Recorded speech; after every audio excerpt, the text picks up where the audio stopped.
आजची घटना पटना बिहार येथील आहे. रिटायरमेंटनंतर एक वृद्ध माणूस आपल्या पत्नीसोबत राहत होता. त्यांना 3 मुलं होती. एक दिल्लीत, एक हैदराबादमध्ये आणि एक मुलगा दुबईत राहत होता. त्यांच्या आयुष्यात सगळं सुरळीत चाललं होतं. त्यांना पैशाची काही कमी नव्हती. सर्वांना हेवा वाटावा असं त्यांचं आयुष्य होतं.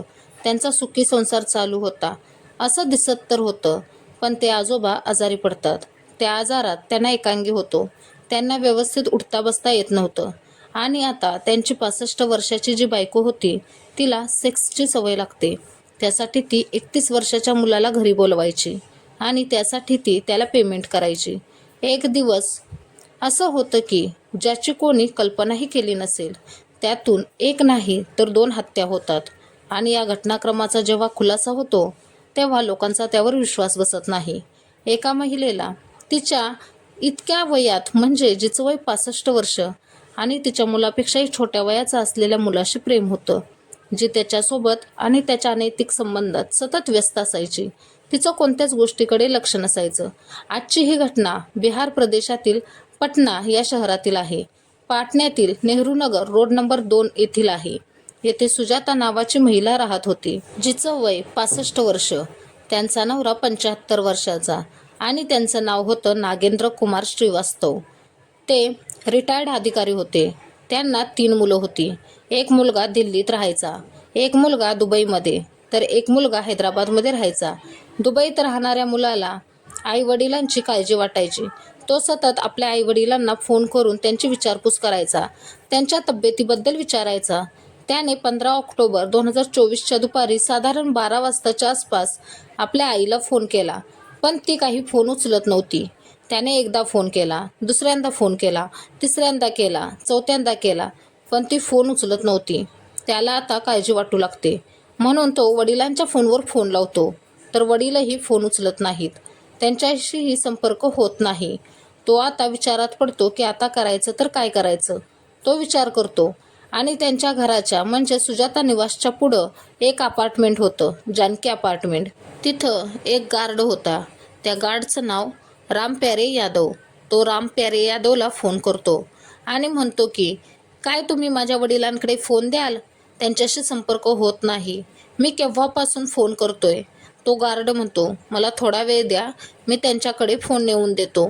राम प्यारे यादव सरळ सुजाता निवासमध्ये जातात, तर त्यांच्या घराचा दरवाजा लावला होता. त्या दरवाजाला बाहेरून कडी होती. तो कडी काढतो आणि घरात प्रवेश करतो. घरात गेल्यानंतर तो पाहतो की किचनमध्ये एक प्रेत पडला आहे. त्यांच्या मुलाचा फोन चालू असतो. लगेच व्हिडिओ कॉल सुरू होतो आणि सांगितलं जातं की इथं तर मृतदेह पडलेला आहे. तो जोरजोरात ओरडायला सुरुवात करतो आणि त्याचा आवाज ऐकून, त्याचा आरडाओरडा ऐकून खाली जे भाडोत्री होते तेही तिथं येतात. आजूबाजूचे लोक येतात. लगेच पोलिसांना फोन लावला जातो. पाटलीपुत्र पोलीस स्टेशनमधील पोलीस त्वरित तिथं पोहोचतात आणि बघतात की जे रिटायर्ड झालेले नागेंद्र कुमार श्रीवास्तव होते त्यांची, ज्यांचं वय 75 वर्ष आणि त्यांची पत्नी सुजाता श्रीवास्तव ज्यांचं वय 65 वर्ष, दोघांचेही मृतदेह पडलेले आहेत. जागोजागी रक्त पसरलं होतं. असं दिसत होतं की कोणत्या तरी धारदार शस्त्रानं एकदाच नाही तर परत परत वार केले गेले होते आणि जी महिला होती तिचा चेहरा तर जड वस्तूने पूर्ण बिघडला होता. पोलीस जेव्हा घरी येतात तेव्हा ते पण हैराण होतात की खरं तर त्यांची सुरक्षित कपाटं, सुरक्षित तिजोरी होती ती तर व्यवस्थित होती. घराची अवस्था देखील चांगली होती. घरातील काहीच हललं नव्हतं. सगळं जसंच्या तसं जागेवर होतं. आता पोलीस विचारात पडतात की गुन्हेगार कोण असतील आणि त्याने हा गुन्हा का केला असेल. त्यांच्या 3 मुलांना या घटनेची कल्पना दिली जाते. ते मूळ रहिवाशी सिवान जिल्ह्यातील नौतनमधील पोलीस स्टेशन आणि पंचलकी गावातील ते राहणारे होते.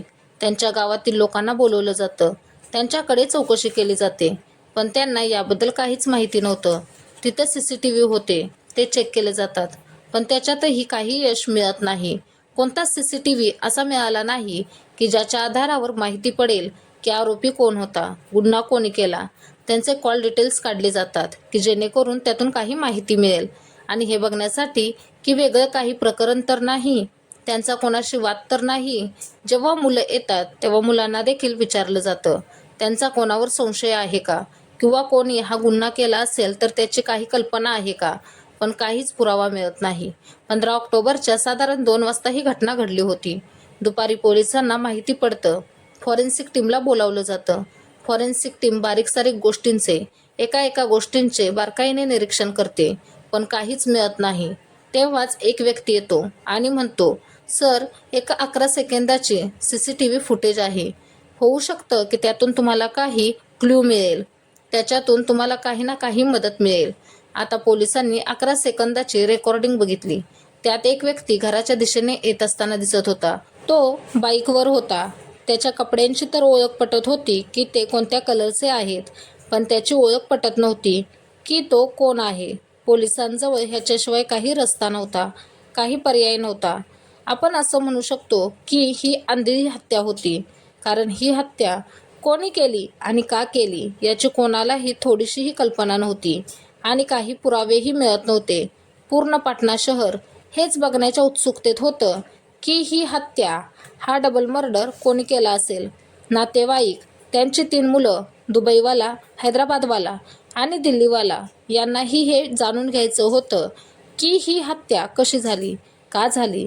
आता पोलीस या प्रकरणात 11 सेकंदाच्या रेकॉर्डिंगला आणि रस्त्यात लावलेल्या CCTV फुटेजला चेक करायला सुरुवात करतात, जेणेकरून तो CCTVत कोणत्या मार्गाने आला किंवा गेला आणि कोणत्या तरी CCTVत तो स्पष्ट दिसेल या उद्देशाने.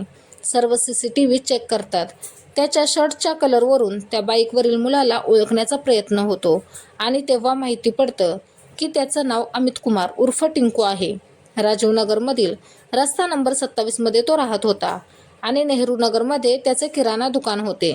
आजूबाजूच्या लोकांनी सांगितलं की हा तर अमित आहे उर्फ टिंकू आहे. आता पोलीस त्यांच्याजवळ जातात, कारण की हाच एकमात्र दुवा होता. तोच एकटा संशयितांच्या यादीत होता, कारण खूप जणांना पोलिसांनी अटक तर केली होती, पण पोलिसांना तिथून काहीच यश मिळालं नव्हतं. पोलीस त्याच्याकडे चौकशी करायला लागतात आणि अंधारात तीर चालवायला सुरुवात करतात. त्याला म्हणतात की आमच्याकडे तुझी रेकॉर्डिंग आहे, आम्ही तुझी रेकॉर्डिंग बघितलेली आहे आणि आम्हाला त्याच्यातून महत्त्वाचे पुरावे देखील मिळाले आहेत. सुरुवातीला तर तो उलटसुलट उत्तरं द्यायला लागतो, पण नंतर पोलिसांनी पोलिसी खाक्या दाखवताच, सक्तीने त्याला विचारताच तो पोपटासारखं बोलू लागतो.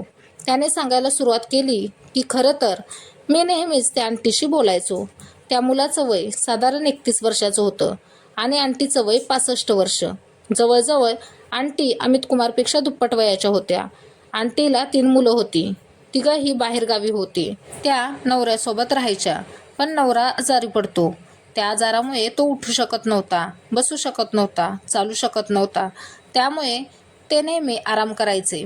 15 ऑक्टोबर 2024ला सकाळी 7:30च्या दरम्यान त्या मुलाला म्हणजे अमित कुमारला आंटीने फोन लावला की तुला घरी यायचं आहे आणि लगेच यायचं आहे. तुझ्याशी मला थोडं बोलायचं आहे. जसा त्याला यावेळेस फोन आला होता, तो फोन पहिलाच नव्हता, तर सतत त्याला त्या आंटीचा फोन यायचा. त्याला फोन येतो. तो मूळचा रहिवाशी नालंदा जिल्ह्यातील हिल्सामधील राहणारा होता. 3 वर्षांपूर्वी त्याने किराणा दुकान टाकलं होतं आणि 3 वर्षांपूर्वीच त्याची ओळख त्या वृद्ध महिलेशी म्हणजे आंटीशी झाली होती. सुजाता देवीशी त्याची चांगलीच ओळख झाली.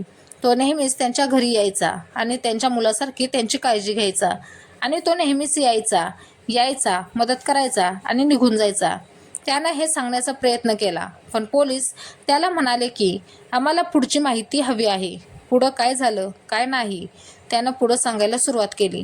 त्याचं हे म्हणणं होतं की मी जेव्हाही त्यांच्या घरी यायचो, मला काही ना काही मदत मिळायची, पैसे मिळायचे आणि त्या पैशाच्या मोबदल्यात त्याला या सुजाता देवींशी अनैतिक संबंध, अवैध संबंध ठेवावे लागत होते. 15 ऑक्टोबर 2024ला जेव्हा त्या महिलेने त्याला बोलावलं, तेव्हा तो साधारण 10:30च्या सुमारास घरात प्रवेश करतो आणि घरात प्रवेश केल्यानंतर त्या महिलेशी त्याचे अनैतिक संबंध सुरू होते. घराच्या त्या खोलीतून वेगवेगळ्या प्रकारचे आवाज येत होते आणि ह्या आवाजाला ऐकून त्या घरात जो रिटायर्ड अधिकारी होता, नागेंद्र कुमार श्रीवास्तव, त्यांनी ऐकलं आणि हिंमत एकवटून तो हळूहळू स्वतःच्या पायावर उभा राहतो आणि कसेबसे त्या दरवाजापर्यंत पोचतात आणि समोर जे दृश्य होतं ते हादरवून टाकणारं होतं. तो आपल्याच पत्नीला त्या 31 वर्षाच्या दुकानदारासोबत, अमित कुमारसोबत नको त्या अवस्थेत बघतो. आणि हे बघून तो जेवढ्या जोरात ओरडू शकत होता, किंचाळू शकत होता, तेवढ्या जोराने तो ओरडतो, किंचाळतो. कारण हा आवाज ऐकून, त्याचा ओरडण्याचा आवाज ऐकून आजूबाजूचे लोक तिथे पोचावेत म्हणून. पण हे पहिल्यांदाच नव्हतं. पती पत्नी नेहमीच कोणत्या ना कोणत्या कारणावरून भांडत असायचे आणि ओरडण्याचा, किंचाळण्याचा आवाज नेहमीच लोकांच्या कानावर पडायचा. हे नेहमीच असल्यामुळे आजूबाजूच्या लोकांनी, शेजाऱ्यांनी ह्या गोष्टीला गंभीरतेने घेतलं नाही. त्यांना वाटलं की हे तर रोजचंच आहे, हे रोजच्यासारखंच प्रकरण असेल. कदाचित त्या पती पत्नींमध्ये भांडणं झाली असतील. अमित कुमारला आता भीती वाटू लागते की आता ह्यांनी तर आपल्याला अशा अवस्थेत बघितलं आहे. आता हे सर्वांना सांगतील आणि आपली इज्जत जाईल, लोक आपल्याला नावं ठेवतील. म्हणून तो जोरात आहे त्या अवस्थेतून जागेवरून उठतो आणि त्या वृद्ध माणसाजवळ म्हणजे नागेंद्र कुमारजवळ जातो. त्याला पकडतो आणि बेडवर मोठमोठ्याने त्यांचं डोकं आपटायला सुरुवात करतो. जसं बेडवर तो आपटायला सुरुवात करतो तसंच तिथं बेडवर एक उशी होती. ती उशी त्यांच्या तोंडावर ठेवून त्यांचा श्वास, त्यांचा आवाज थांबवण्याचा प्रयत्न करतो, कारण त्यांनी ओरडायला नको म्हणून. त्यानं आणखी काही करण्याच्या अगोदर सुजाता देवी म्हणजे रिटायर्ड अधिकाऱ्याची पत्नी किचनमध्ये जाते आणि किचनमधून चाकू घेऊन येते आणि आपल्याच नवऱ्याच्या छातीत एका पाठोपाठ एक वार करायला सुरुवात करते, चाकू खुपसायला सुरुवात करते. हे तोपर्यंत चाललं होतं जोपर्यंत तिचा नवरा म्हणजे रिटायर्ड अधिकारी मरत नाही तोपर्यंत. वार केल्यानंतर तिच्या नवऱ्याचा मृतदेह तिच्याच समोर पडला असताना ती अमित कुमारला म्हणते, आता रोज रोजची ही समस्या कायमची बंद झाली आहे. आता आपल्यातील अडथळा निघून गेला आहे. आता तू मला कधीही भेटायला येऊ शकतोस. तुला घाबरायची काहीच गरज नाही. ह्यातून आपण काहीतरी रस्ता काढू, काहीतरी पर्याय काढू. असं म्हणून नवऱ्याच्या छातीतील चाकू ती काढते आणि किचनमध्ये जाऊन पाण्यानं तो चाकू धुवू लागते, साफ करू लागते. तिचं हात रक्ताने भरले होते, तेही धुण्याचा ती प्रयत्न करते. चाकू बाजूलाच ठेवलेला होता. अमित कुमार त्या बाईच्या वागण्याकडे बघत होता. त्याला असं दिसत होतं की त्या महिलेला काहीच वाटत नाही, तिला थोडीही भीती वाटत नाही, तिला काहीही फरक पडत नाही, पश्चाताप होत नाही. त्याला असं वाटायला लागतं की ही गोष्ट जर बाहेर कुणाला समजली तर तो दिवस लांब नाही ज्या दिवशी तो जेलमध्ये जाणार. म्हणून ह्या म्हाताऱ्या महिलेला मारणं देखील खूप गरजेचं आहे. त्यानं त्या म्हाताऱ्या महिलेचं आणि तिचं तोंड दाबलं, कारण तिनं ओरडायला नको म्हणून. पण ती महिला त्याच्या हाताला चावली आणि तिच्या तोंडातून किंकाळी बाहेर पडली. त्या मुलाला, अमित कुमारला खूप राग येतो. त्यानं चाकू उचलला आणि त्या म्हाताऱ्या बाईच्या गळ्यावरून चाकू फिरवला. गळ्यावर वार करत असताना ती महिला परत त्याच्या हाताला चावली. त्याच्या हातातून रक्त यायला लागलं. तो एकापाठोपाठ एक चाकूने वार करत होता आणि त्याच्यातील एक दोन चाकू त्यालाही लागतो. ती महिला जमिनीवर पडते. तिथंच एक जड वस्तू पडली होती. मसाल्याला कुटण्यासाठी जे मुसळ असतं ते मुसळ तिथं पडलं होतं. त्या मुसळाने त्या महिलेला इतकं मारतो की जोपर्यंत तिचा जीव जात नाही तोपर्यंत तो तिला मारतच असतो. महिलेचा मृतदेह किचनमध्ये पडला होता आणि रिटायर अधिकाऱ्याचा मृतदेह बेडरूममध्ये पडला होता. तो परत महिलेजवळ जातो. त्या महिलेच्या हातात सोन्याच्या बांगड्या होत्या. त्या आणि तिच्या अंगावर जेवढे सोन्याचे दागिने होते ते सर्व तो उतरतो आणि परत पूर्ण घरात शोधाशोध करायला सुरुवात करतो. तो आजूबाजूच्या खोलीत जातो, शोधण्याचा प्रयत्न करतो. तेव्हा तिथं चांदीची भांडी आणि त्यांच्याजवळ महागडे अँड्रॉइड मोबाईल होते, तेही घेतो आणि आरामात तिथून निघून जातो. त्याला वाटत होतं की तो कधीच पकडला जाणार नाही. त्यानंतर तो सरळ त्यांच्या किराणा दुकानात जातो, दुकान उघडतो आणि संध्याकाळी जसा रोज तो घरी जायचा तसाच तो जायला निघतो. जाता जाता सोनाराच्या दुकानात जातो. सोनाराच्या दुकानात गेल्यानंतर जेवढे दागिने त्याने त्या महिलेचे आणले होते तो ते सोनाराला नेऊन देतो आणि म्हणतो, मला काही पैशांची गरज आहे. 1,00,000 रुपयात तो त्या दागिन्यांना तारण म्हणून ठेवतो आणि मोबाईलला लपवतो. सोबतच तो त्याच्या कामात बिझी होतो. पोलिसांना जशी माहिती मिळते तसे लगेचच पोलीस घटनास्थळावर येतात. आजूबाजूच्या लोकांकडे चौकशी केली जाते. या दुकानदाराकडे ही चौकशी केली जाते, पण कोणालाही त्या दुकानदारावर संशय नव्हता. इथपर्यंत की पोलिसांना देखील. तो नेहमीच त्या महिलेशी बोलायचा. 3 वर्षांपासून त्याचं त्यांच्या घरी जाणं येणं होतं. पोलिसांनी कॉल रेकॉर्डिंग म्हणजे CDR काढला, पण त्यातही काही वेगळं आढळून आलं नाही. पण पोलिसांनी जेव्हा अंधारात तीर चालवला तेव्हा समजलं की अनैतिक संबंधातून ही हत्या झाली आहे. तिची स्वतःची हत्या होते, तिच्या नवऱ्याची हत्या होते, म्हणजे डबल मर्डर होतो. नवऱ्याची ही बाई स्वतः हत्या करते. स्वतःची भूक भागवण्यासाठी माणूस इतक्या खालच्या थराला जाऊ शकतो आणि तिची हत्या तिचाच प्रेमी करतो. ह्या घटनेचा खुलासा जेव्हा होतो तेव्हा कोणाचाच विश्वास बसत नव्हता की एक 65 वर्षाची म्हातारी तिला आपल्यापेक्षा कमी वयाच्या मुलाशी म्हणजे 31 वर्षाच्या मुलाशी तिचे अनैतिक संबंध होते. आजूबाजूच्या लोकांना जेव्हा हे माहिती पडतं, शहरातील लोकांना माहिती पडतं, तेव्हा लोकांना हे समजत नाही की ती एक म्हातारी बाई हे असलं पाऊल उचलू शकते, तेही आपल्या मुलाच्या वयाच्या मुलासोबत. ही महिला त्या मुलाला पैसे द्यायची आणि पैशाच्या मोबदल्यात ती आपली इच्छा पूर्ण करून घ्यायची. जर त्यांच्या मुलाने त्यांना फोनच केला नसता किंवा तो कधी कधीच फोन करत असता तर ही घटना कोणालाच समजली नसती, या घटनेचा खुलासा झाला नसता. असं पाऊल उचलण्या अगोदर आपण काय करतोय, काय वागतोय आणि याचा पुढे जाऊन आपल्याला त्रास तर होणार नाही ना, याची काळजी घेतली पाहिजे.